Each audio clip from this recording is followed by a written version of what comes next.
Hello, I'm Johnny MacTavish-Slaton, and welcome to my channel.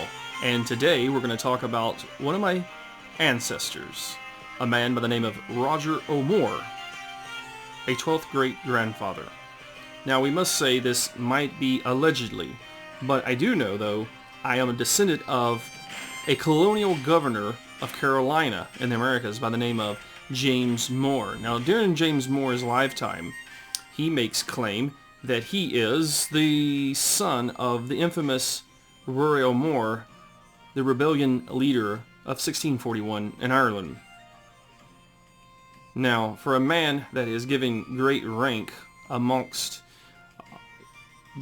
British holdings in America and to be elevated to governor in colonial America, to make claims that he was son of a rebel leader, especially when the Irish weren't very well respected by the English, means that this man was telling the truth. And we do know that Roger O'More had 2 sons by his second wife.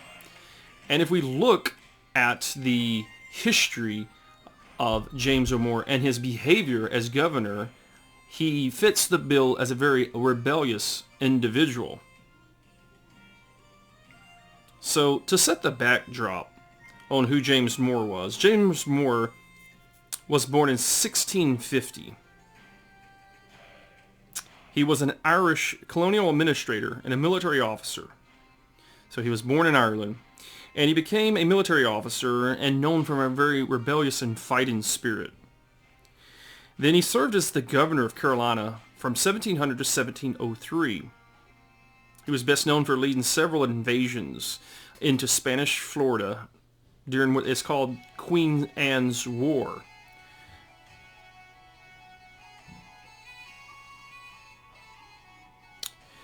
During his life, as we said before, he is said to be the son of an Irish military officer, Sir Rory O'More, also known as Roger O'More, the leader of the Irish Rebellion of 1641.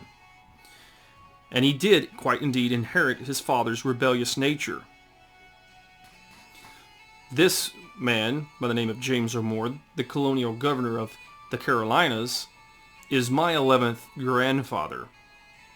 Now this is proven down through his grandson, who's named James O'More, who was a colonial general for the American revolutionists against Britain. And his daughter would marry a man by the name of Robert Howe, who was also another famous an American patriot and served on the colonist side. Now, the product of this marriage would be a son with the last name Howe, and through that line would marry into my grandfather's line maternally. Now that we know a little bit about James, let's talk about the man in person. So, as I said, James would be well known in Carolinas for his rebellious nature, for his extraordinary military skills. He would marry Margaret Beringer. Their daughter, Mary Moore, would marry Job Howe. But his son actually would marry a later version into that family of another Howe.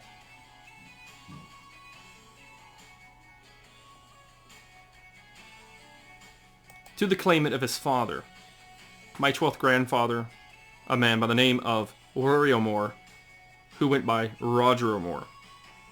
Roger O'More was an Irish landowner of ancient lineage, and is most notable for being one of the 4 principal organizers of the Irish Rebellion of 1641. O'More belonged to an ancient noble family descended from the colonial. He was born in Laos around 1600.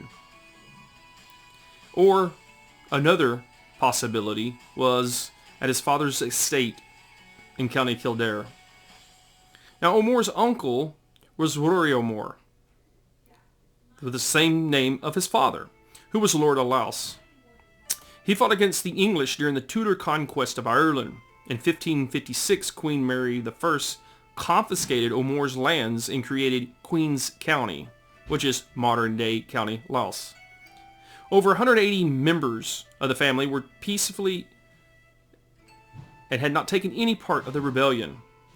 Yet they were murdered with virtually all of the leaders of Laos and Offaly by the English at a feast called Mlachachmas in County Kildare in 1577.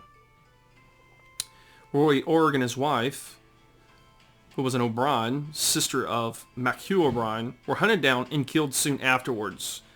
This would lead to the political downfall of the O'More family, and their estates were forfeited to English settlers. As the leader of the rebellion in 1641, Roger O'More would cause and plot a bloodless coup to overthrow the English government in Ireland. With Conor Maguire, 2nd Baron of Enniskillen, he planned to seize Dublin Castle. Allies in Ulster, led by Sir Flem O'Neill, would seize forts and towns there. The leaders would assume government of their own country and with this provision offer allegiance to King Charles.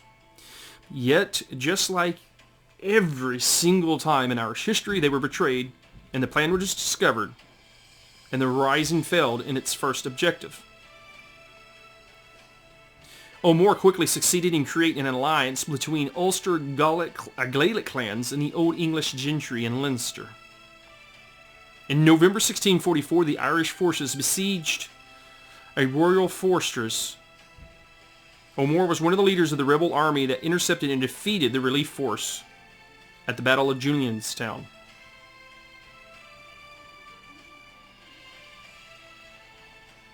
In his final years, after O'More was defeated in 1642, it was said that he retired and had died in Kilkenny City. But this, however, ignores his contacts with Ardmon in the west. Others say he fled to the island of Inishbofin in County Galway. After the Galway city fell in 1642, St. Colman's Church on the island bore a tablet with the inscription, in memory of many valiant Irishmen who were exiled to this holy island, in particular, Rory O'More, a brave chieftain of Licks, who after fighting for faith and fatherland, disguised as a fisherman, escaped from his island to a place of safety. He died shortly afterwards, a martyr to his religion and a martyr to his country in 1653. He was esteemed and loved by his countrymen who celebrated his many deeds and valor and kindness in their songs and reverence in memory, so that it was a common expression among them, God and Our Lady be our help, and Rory O'More. Now, Rory O'More married Jane, the daughter of Sir Patrick Bonnerwell of County Dublin. Not much is known about this and the children he had by this Jane. But he would marry a second wife by the name of Mary Bagenal, and they would have 2 sons and 4 daughters.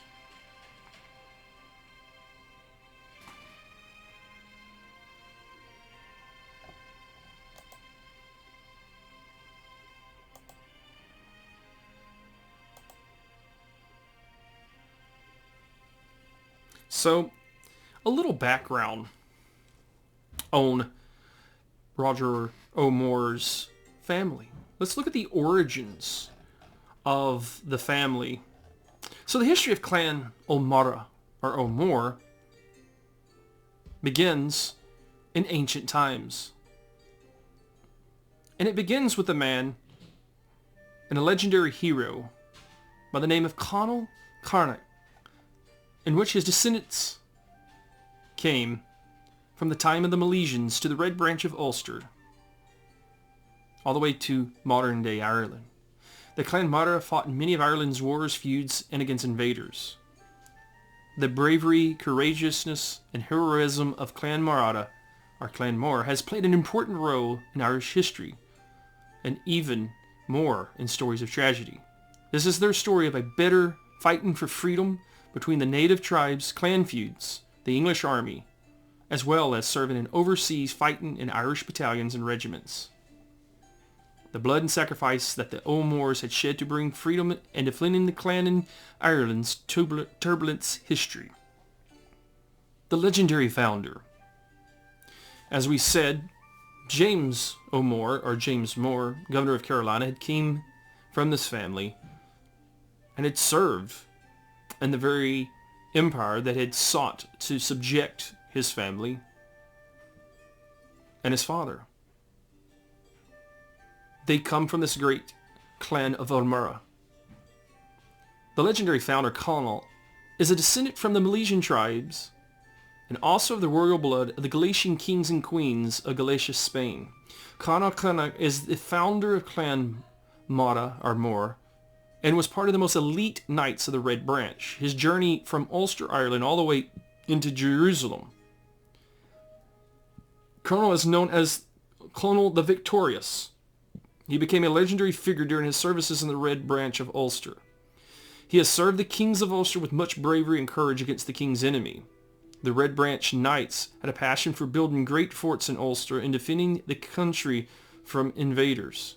The Red Branch of Ulster is considered to be a band of elite warriors to defend Ulster from its enemies. Now this is not any modern day spin. These were the ancient Irish Picts and Irish Gaels that came into Ireland in the BC era, perhaps between 900 and 500 BC.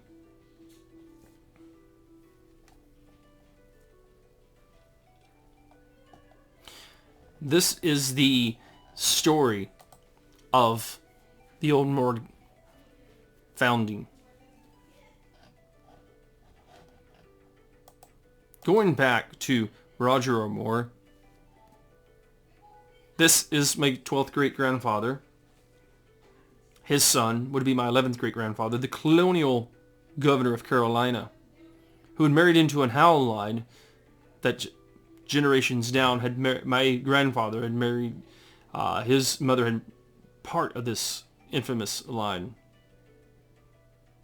So as you can say, among many other ancestors that we all share back in history, this is a proud ancestor that who, like his father and grandfather before, fought gallantly to stave off the English, their plantations, and their rule in Ireland. Roger O'More has many songs written about him as a gallant leader for Irish freedom. This could be used in today's time in the north of Ireland, where much needed freedom and unity among those that would love an united Ireland could serve a better purpose.